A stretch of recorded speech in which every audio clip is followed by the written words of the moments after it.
Like Joe says, I'm standing by your bed. They framed you on a murder charge. Says Joe, but I ain't dead. Says Joe, I ain't dead.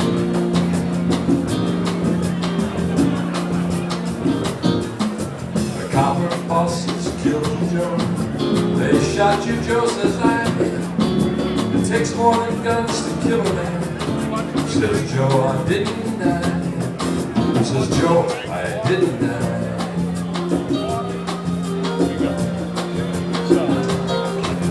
And he's standing there as big as life, and smiling with his eyes. Says Joe, one day I forgot to kill. Went on to organize. Went on to organize.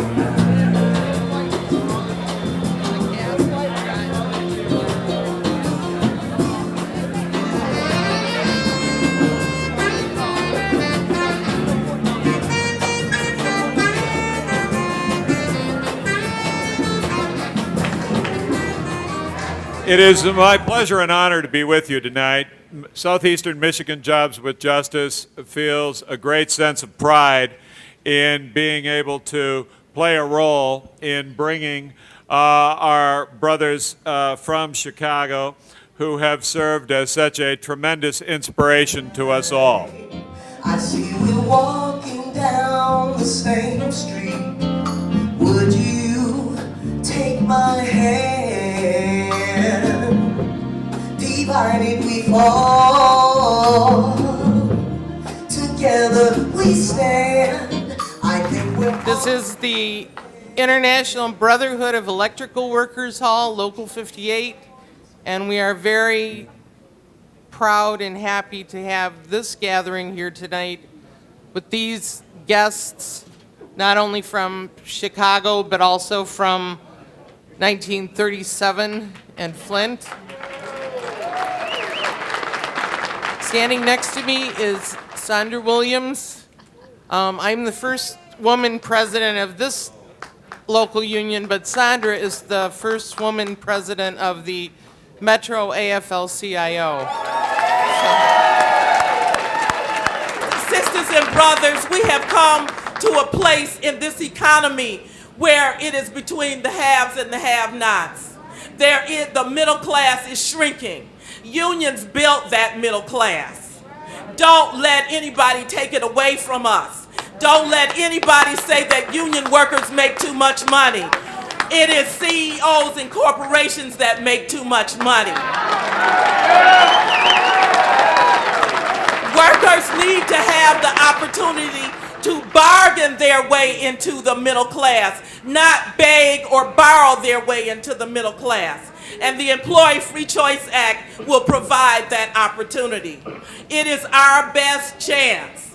Even for folks who have never ever been union members, they need to understand that the struggles that these Republic workers went through, the struggles that the 1937 sit-down strikers went through, and all labor unions who have struggled have impacted their lives. If you never have been a union member and never become a union member, whatever you have is based on the unions uplifting the quality and the standards. You can hold your head up high when you organize. You can look the boss in the eye when you organize. When the smile's back on your face, the work's a better place. So when you organize, when you organize. It's always a good feeling to be around your peers, trade unionists, people that care about people, people who fight for social justice. And we're here tonight to honor some brothers and sisters who implemented those very time-tested and honored principles of solidarity. Banded together, recognized a social injustice and said, damn it, it's going to stop right here. The way I was brought up in a union home, our celebrities, our heroes were not football players, baseball players. They were men and women who sacrificed their personal wealth and self for the betterment of others. And that's the same thing I've taught my children. These are my celebrities. These are my soldiers of faith, and I love them. So tonight, we have with us the leadership of the Republic Workers. We have with us Bob Kingsley, National Director of Organization. Let me bring to you now a father, a grandfather, and the fighting leader of UE Local 1110 in Chicago, Armando Robles.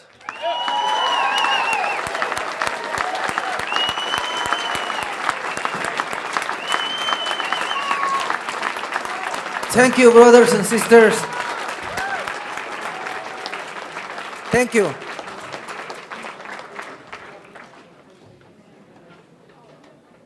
I would like to dedicate that applause for what I would like to call the fathers of the strikes, of the sit-downs in the United States, which is the workers from 1937.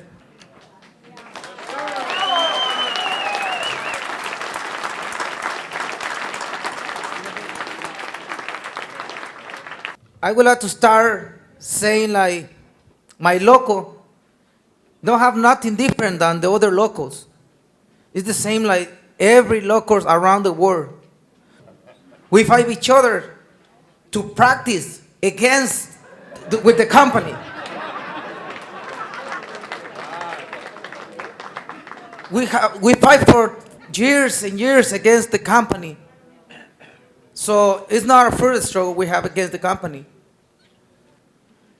When we find out the company was trying to move or trying to close the operations, it was in the middle of the night. They was moving office equipment. We followed Australians to the southwest of Chicago, 30 minutes far away from the company. So after that, I called my union and I let them know, you know what? The company is moving trailers and they put in a storage place on Southside. A lot of things pass on our minds. Around 4 hours we've been sitting there in our cars watching, moving around there, watch what trailers numbers they got it. And then he asked me, what about if we do this? What about we do that? And I said, what about we grab the trailers from one of, I got friends, they are drivers. They could come and grab the trailers. And then the union forced the company to deal with us. I said, no, probably they gonna say that we stole the equipment. No. A lot of things happens. We think, bust the tires, a lot of stuff. And then my union representative, Mark Meister, told me, what about if the people stay in the plant? And I said, well, that's a great idea. We explained to people the risk. We could be arrested. If you got problems with the law or you are on a document, you're going to be in trouble. So we don't want nobody risk this. So and the next day, Monday, we start the leaders going car by car, looking for volunteers to stay in the plant. And for that day, we found out 45 people decide to anything. And the majority was women. So we came to the company, and the company said, well, we don't have enough money. We have to give it back to those machineries, to the banks, because they are the owners. We are not the owners now. And we have to cut we want to make a massive layoff. And the other thing is, we don't have to pay you your salaries, and then we don't have to pay to buy raw material. So please, guys, you have to continue working. And then the bank's going to give us the more credit for depending on how many windows we sell. So we keep working, and normally in December the 2nd, they make a meeting. Usually the company make meetings and they advise a week before or day before, but never 5 minutes before. And that day they told us we have an extra official meeting right now, and they announced they're gonna close the operations. They told us, you guys don't gonna receive your vacations, already earned. You don't wanna receive your check. Well, you're gonna receive these checks and the previous check, but probably it's gonna bounce. And the health insurance is gonna cover to December the 15th. Usually when they laid off, the health insurance covered to the end of the month. They told us they're gonna cover to December the 15th. And you guys have to work until Friday the 5th. If not, it's like you resign and you don't gonna be able to collect unemployment. So we say, well, we keep working to December the 5th. When we came on December the 5th, the company told us, you know, God, what? When the health insurance find out that we're gonna shut operations, they cancel immediately the coverage. We explain to people, and we say we don't go nowhere. We're gonna stay until we get what we earn. That's right. So we stay. Yeah.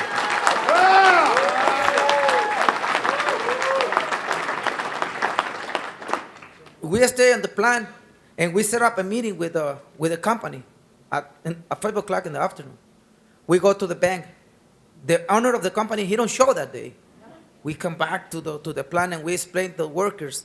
At that moment, we start making teams of people. We say, well, we can spend 6 hours here. We have to live. Make turns, 7, 8 hours each shift. We have to make people washing the doors. We have to make people clean and other teams what you hear in the movie. Then Saturday we have a lot of support from a lot of unions from all over the country. We receive support from the religious communities. We receive normal workers from different places. On Monday when we come back to the negotiations, the president of the company, he was asking for his wages, for his salary, to pay his cards, to pay his white-collar people. And the unions say, you know what, we are fighting for the workers. We are not fighting for your benefits. It's your obligation to pay your workers. These workers, if they have earned these benefits and their pay, then these companies need to follow through on those commitments. In that moment I say, I can't believe it. One person behind a desk, just sitting down, making $250,000. But the workers working hard all day, they make like $30,000 a year. And so we keep negotiating. On December the 10th, we get from the Bank of America $1.75 million for our benefits.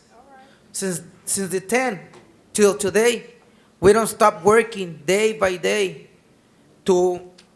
with the main purpose to reopen the company.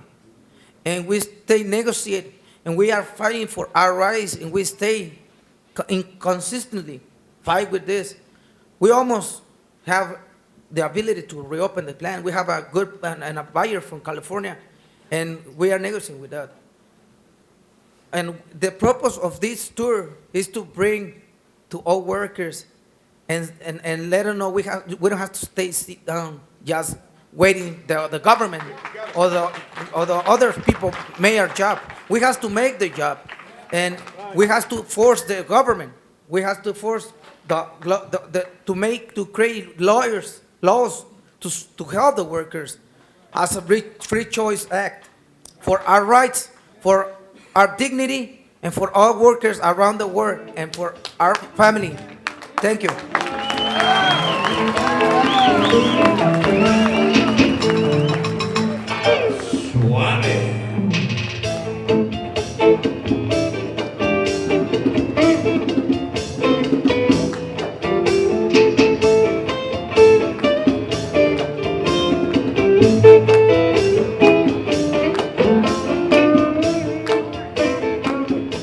Thank you, Detroit. Thank you, all the leaders and activists of labor and community organizations that committed acts of solidarity that made possible the historic victory at Republic Windows and Doors.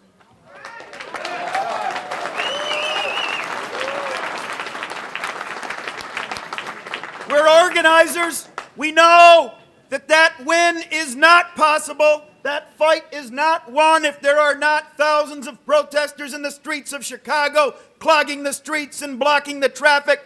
If there are not protesters in front of the Bank of America in cities around the country. If there is not a solidarity demonstration in Detroit, in New York, in Boston, in Austin, down in Charlotte, North Carolina at the headquarters of the Bank of America, or out in San Francisco where the demonstrators were hauled away in handcuffs.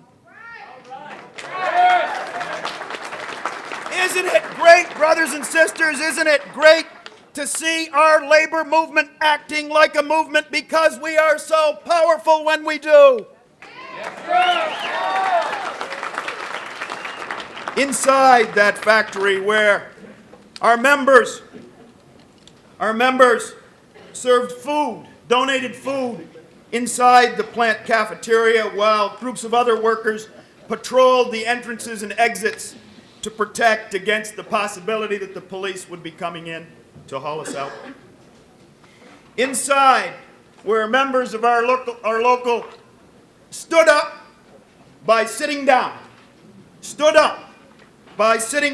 to demand a measure of justice. Where, with this nation's economy crashing down, they became first the faces of the victims of this recession, but through struggle, collective action, and victory, they later became the face of the resistance.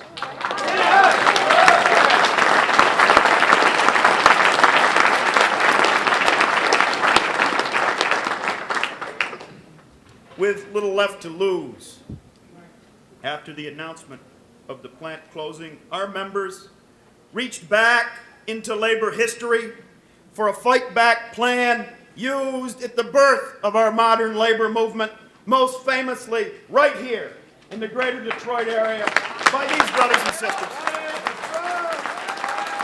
We stand on your shoulders.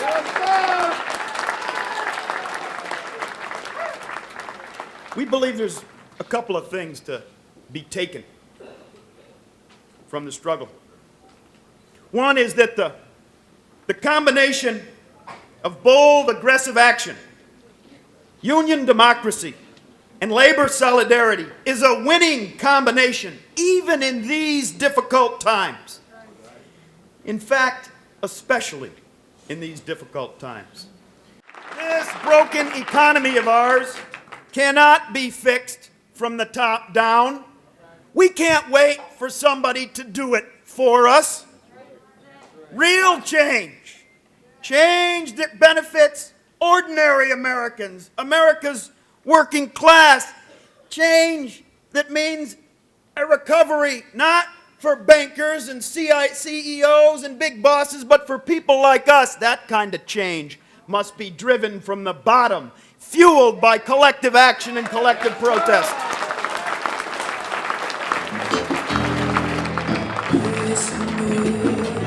Bésame mucho, como si fuera esta noche la última vez. Bésame, bésame mucho, que tengo miedo perderte otra vez. Quiero mirarme en tus ojos, tenerte muy cerca. I would like to thank all of my colleagues at Jobs with Justice. People who are in the leadership of Jobs with Justice are here with us tonight. Please raise your hand or stand up. Okay, all of you, come on. Stand up. Let's give folks a hand here.